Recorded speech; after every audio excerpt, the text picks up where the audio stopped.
Welcome to talking about my favorite weird or obscure cryptids and urban legends. Today we're covering the laundry room shrimp.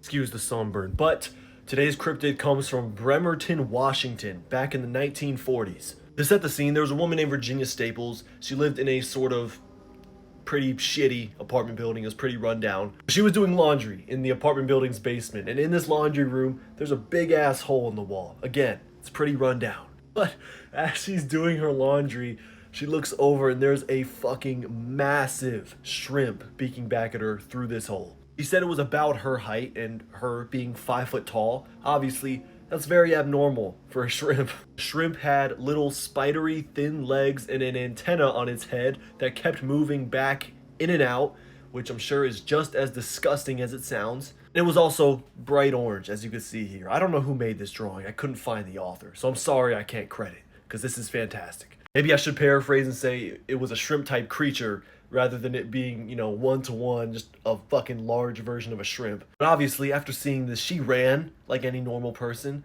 but it didn't pursue her, and no one ever saw this again. There was a rumor that this big hole in the building led to a catacomb-like structure that eventually led to the ocean, and that's where the shrimp came from. Came crawling up from the ocean and I guess worked its way through the catacombs. Apparently, this actually made Virginia here move to Seattle. Just move completely away from the city where the giant shrimp lurks. By the time she went back to Bremerton to go check it out, apartment building was torn down. Obviously, this is a very ridiculous story. But that's the fun part about cryptids, right? People can make up some really funny shit. And sometimes, people see things that maybe aren't there.